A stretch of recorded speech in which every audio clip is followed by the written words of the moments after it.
Ladies and gentlemen, karibuni sana Pawapod, and this week we are all about defending the rights of our women in the society. As men, as women, we need to stand firm against violence against women.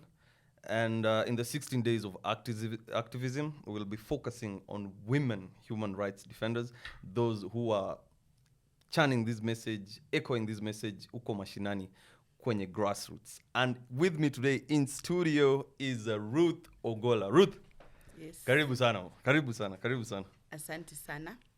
Ruth, tell me, Ruth, what's your journey? What's your story?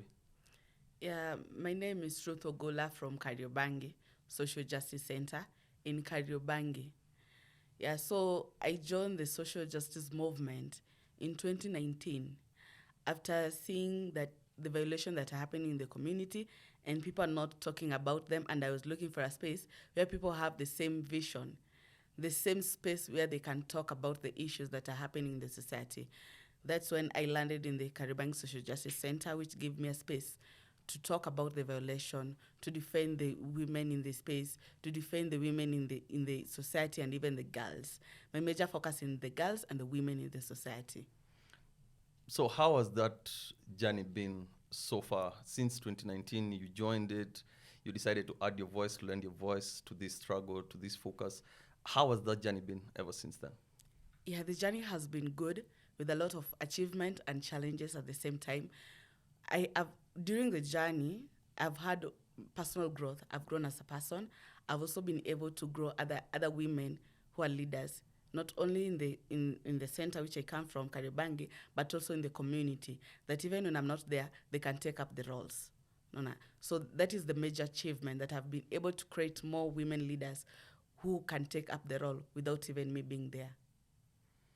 And, you know, a lot of us, when we hear about human rights defending, we're always like, oh, activism, watu kwa streets, like we expect to see you on the streets, you know, throwing stones, you know, laying on the barabara, like a lot of, but how is it for you as a human rights defender? Is that, just explain to us, like, what you do on a day-to-day, like a typical day for you, where there's been a case of maybe violence against someone, something has happened in your neighborhood, hapo kwa mtaa, kitu imefanyika. How does a typical day for you look like? Yeah, so the perception of who or what is human right defending, or who is a human right defender outside there, is typically what you've said. Wale watu wakupiga makelele, wakurusha mawe kwa community, wakupinga serikali most of the time, even ndo tunaitwanga. But it is the same people wenye wanatuitanga watu wakupinga serikali ama watu wakupinga polisi. Anything happen kwa community, you are the first people to be looked. Unaona? Hata mtu akiwa ameshikwa utapigiwa simu, Ruth, kuna mtu wangu ameshikwa kwa stage na hajafanya kitu. So the community know what we do, but they're still blind, like nini ni watu wakutupa mawe or something, but they still know the impact that we build in the community. Unaona? So in any case, kukiwa na any shida, ni sisi ndo tunakuanga watu wa kwanza kukuwa reached. Unaona? Utapigiwa simu, Ruth uko wapi? Kuna mtoto, mama amefanya hivi mtoto, kujua ongee naye. No, now we connect. In such a case, when it comes to maybe kuna mtoto anateswa na mama yake, ama kuna kesi yoyote ya GBV ama defilement, you connect with the people in the community. Like lazima nipigie mtu wa nyumba 10, nimuulize, hiyo area yako nasikia hivi na hivi, ama mtu wa CHV, because CHVs wako na household, like wamekuwa located 100 households, so anajua hii household iko na hii na hii na hii. In any case, connect them ni very easy. Unaona, wanaweza enda kukusaidia, at least mtoto apate justice, ama mtoto amekuwa defiled, amepelekwa hospitali, hiyo kesi imeripotiwa kwa police station, mtoto ametolewa hapo, amepelekwa in a safe space, maybe even the perpetrator ameshikwa, ama perpetrator ametoroka, ama perpetrator kwa wapi. So these are the people I linked quickly with in case of any violation in the community. And for those of us, unajua kuna wengine wetu, easy terms za activists mazee tunazisikianga. What does CHV stand for? community health workers. Community health workers. Yes. Awesome. Yes, juu walikuwa naitwa community health volunteers, but vile Sakaja aliwaambia watakuwa na pay stipend, so they are community health workers. Also now you're getting compensated at least for the work in the community. Yeah, they are getting, not me. They are getting yes. Okay, the community health workers. Yes. Okay. And from where you come from, typically from the grassroots where you come from, why is there a need for you to be there as an activist? You're there as an activist to champion. Yeah. But what are the circumstances that are creating such an environment where there's need for you to actually champion for the rights of a woman? Yeah, one of the circumstances is the culture of silence in women. A lot of women have been brought up that you don't have to speak. You're not. You have to be ambitious, but not too ambitious. You have to have vision, but not too vision. You have to speak, but not too loud. So there is that culture of women and culture of silence where it shrink woman in that space. So the need of me being in that is telling women that you can dream or whatever you want to dream. You can talk as loud as you want. You can go wherever you want, as far as you want. Because being a woman, you are a human being. Yes, and human beings have ambitions, and your ambition should not be shattered in anywhere or in any way or whatever location you come from. It doesn't matter where you are, but where you're going. Yes. Okay. That's so in your community where you are at this moment, like most of the women, it's you feel like they're being disenfranchised, and this violence that's perpetrated, is it most of it it's coming from men? Yeah, most of them are coming from men. Yes, because when we look at GBV, it's the major perpetrators are men in the community, in the families, the relative, the people we look up. Those are the major perpetrators of the violence that women face in our day-to-day lives. Okay, so yes. Men, tafadhali, please. But now, what keeps you motivated in this line of work? Because it seems to be a risky line of work. So just tell me what keeps you motivated, and give me one example of a risky situation that you've helped to mitigate that uliingilia kati, something was happening and you had to like put yourself there, and how did that go? Yeah, so let's start with what keeps you motivated in your line of work right now from what you're doing. Yeah, what keeps me motivated in the line of work is when I see when myself, I grow, like every day is a growth day, like I have new abilities, new spaces, new challenges, and new people who are inspiring me in this space of activism, because it is very wide, and also creating other leaders that people look up to me as their mentor, It keeps me going that I should not give up, because I have other people who are looking up to me, who wants to be like me. So if I give up, they won't be like me. So your biggest motivation is that you want to lead the way you are. There are people who are following you, and you want to show them the way. Yeah. You want to light the path. Yes. And what are some of the risks that are involved? Yeah, some of the risks that are involved in the human rights field, mostly women. Women, as much as we are in this field of human rights, we are so vulnerable, because there are some cases that you can't handle at night when you're alone, because there's risk. You may be raped, you may be assaulted, you might be attacked, So you might face violence as you're going to mitigate violence against someone else. Yes. So what is one case that has stuck with you? Like, just give me an example of one case that happened and that has stuck with you this time, that like it was a risky situation for you plus the person you're going to help, and how did you maneuver that? Yeah, it was during Corona. I had a brother who was in Kenyatta National Hospital, and during that time, it was limited number of people to visit the patients. Like you could get there early, and then you queue for long hours, and then utafika hapo ulizo unaenda kuona nani mgonjwa, uambiwe leo hakuna kuona wagonjwa, sijui unaenda madawa, unaenda kuletea mgonjwa dawa, wanakwambia hospitali tuko na madawa. Ukitaka kupelekea mgonjwa chakula wanakwambia hospitali tuko na machakula. So kulikuwa na huyu madam akakuwa like mtu mwenye ako hosi haizi ongea, hakuna mtu mwenye anaweza msaidia and she has to be there. So hiyo soja akamwambia no, huwezi enda kumuona. Unaona? So huyo mam akaanza kuleta shida. Nikajipata nimeingia hapo kwa sababu I could not like understand why should they keep us for that long and then watu shinde kuingia huko. Like kama ni two people, we are two people, we need to be allowed to enter. So is it that time iliisha ama what exactly happened? Was time it a time issue? Like ni kama it was just intimidating because maybe walikuwa wanataka kuwapea kitu kidogo and then wakualau. Unaona? Na sisi hatukuwa na kitu kidogo ya kuwapatia kwa sababu kama ni kuwan by one we were there, watu wakaanza kuingia and then wanakuuliza swali, unakuja kuona mgonjwa? Atakwambia kama unakuja kuona mgonjwa, wagonjwa wako sawa, sio kama dawa ziko sawa, chakula ziko sawa. So utapata watu walikuwa nasema wanakuja kudischarge patient. Unaona? So ukiambiwa unakuja kudischarge patient ndo nakuitikia, but ukikuja tu we ni naive, haujui unafaa useme discharge patient, hiyo lugha unajua kila mahali kuna lugha yake. Hiyo lugha ya patient atunaenda kudischarge patient, utasema utakuja kuna mgonjwa, unaambiwa ufai kuna mgonjwa wako sawa. Sijui unamletea chakula, watu wanarudi na chakula home wenye wameletea wagonjwa. Unaona? So hiyo situation ili erupt tu like tukapiga like we create chaos hapo, tukaambia haiwezi, kwa hivyo we can't stay here for long hours and then ukuje usema tuweze na kuona mgonjwa and then people go back with the foods and everything zenye wameletea and they allowed people to get in there.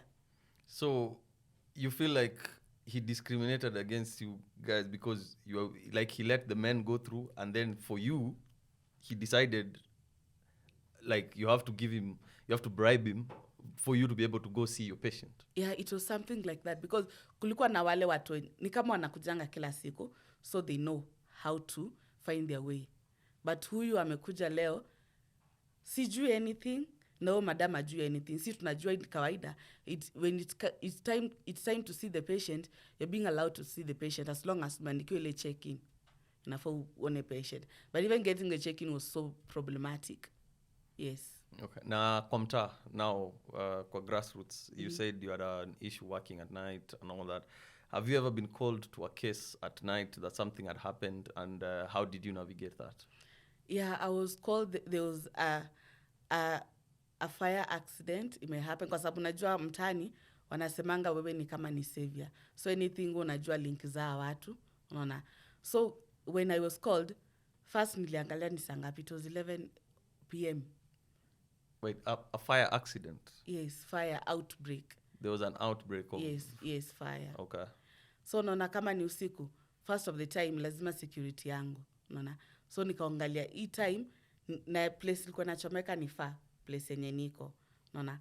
Na ilikuwa zile nyakati za siasa, nyakati za campaign. So na uwezi jua nani ako nje at that time. So what I do is I called mtu wa nyumba 10 wa hiyo area, naambia kuna fire kuna moto imetokea and you need to connect with the watu wa fire extinguisher wakuje. Okay. Yes. Another risky situation is during COVID, nyakati za mask. Tumeshikwa sana mtaa, sana huko mtaa tumeshikwa sana. So kulikuwa na hawa watu nimeshikwa nimepelekwa hadi police station and then napata kuna madam amekuwa huko like 3 days. Ajaandikiwa kitu yote. Watu hata hawajui kama ako huko, you know. Na mimi niko hapo. So niko hapo namuuliza umekuja hapa saa ngapi? Niko like 3 days. Wamelala hapo kwa inakaa leso, wamelala hapo. And unajua hizo police stations za kwetu, hapo ndio mmelala, hapo kuna choo. So mko hapa na choo iko hapo. So nikaanza kuuliza maswali. Mbona mko hapa hiyo long time? Like sijui alishikwa wakiwa club wakapigana wakaletwa huku. And then sasa vile nilitoka nikaanza kuuliza hiyo CS, mbona mmeweka watu hapa sana hivyo? Kama walikuwa na makosa si mnawapeleka kwa nini? Mnapeleka kotini. So CS akaanza kuniambia nyinyi mnajifanya kina Okia mtata. Hiyo moto yenyewe mmekuja nayo tutazima. Unaona? Wewe ni msichana mdogo bado. They even checked at my e-citizen to look if I'm a student. Unaona? So at that time unapata kuna vitu zingine when it comes to mostly dealing with the police unajitenga kwa sababu you never know what they're up to. Okay. Yes, because there was a case where we lost a human rights defender who was a woman in the hands of police officer. Alidisappear at the end of the day, tulimpata akiwa city mortuary kama amekufa. So when dealing with the mostly police officers as a women human rights defender, it's very risky for us. Did the police offer any kind of explanation as to what happened? No, they didn't. Walisema unakuja, we looked at all the police station, tukaambiwa hayuko, unaona. So we get to the city mortuary, hayuko. Our persistence of going to the city mortuary, going to all the mortuaries to look, the forest, to look where maybe ameuliwa, ametupwa. So hiyo persistence yetu na kupiga makelele and even hyping Twitter nilifanya at least tukajua mali ako city mortuary. But the police hakuna kitu alisema. They didn't offer any explanation. Yeah, they didn't offer. And they are the ones who arrested her. Yeah. The case, it is very complicated because alipatiwa kama ampeleka watoto shule. So the case is very complicated with the police officers. They're in plain uniform. So you never know if they are real police officers or they were never real police officers. Okay. Yes. And do you feel like gender inequality has influenced like the gender in terms of violence against women? You feel like the gender inequality is a factor? Yeah, gender inequality is a factor because mostly women are being viewed as the weaker sex. You know, the people who can't really defend themselves and the people who really face this violence in the community. Yeah, so it's a major factor that even you see, even the women leaders in the political space are being abused and being harassed. You know, they're being facing the violence even in those spaces, just as women in the grassroots are facing. So no women is safe. And how much has that actually impacted how women rights defenders are treated locally, where you work, by the government, how the government engages with you, and maybe if you're working with an NGO, how much has it affected how you're treated, as opposed to if it was a man doing it, and as a woman rights defender, if it was a man, how much of a difference do you guys get in terms of treatment?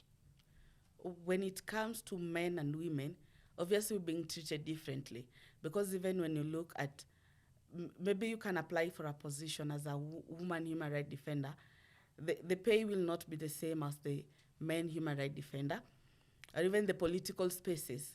We had women rights defenders who are vying for the political spaces. Na kitu ya kwanza ulikuwa unaulizwa umeolewa, uko na watoto, unajua kutunza familia, you know, which is opposed to men. Men bado uko na dem, watajua umeoa. They won't ask you kama uko na watoto, ama unajua kulisha familia, ama unajua kulinda familia, unaona. So they still bado kuna hiyo how women are being viewed in the community and how men are being viewed in the community. As much as we are trying to break the barriers, bado tunajaribu, unaona, bado tunajaribu, bado kuna watu bado wana come up wanasema, by the way, women are just like men. Opportunity should be shared equally. Voices should be raised equally. Opinions should be equally. But as much as bado kuna barrier, but you're still giving our best. One thing that women human rights defenders have come up to is that you occupy your space and take the space. Nobody is going to give you the space. Identify the space and take up the space. Because when you wait somebody to pick the space for you or give you the space, you'll never get it.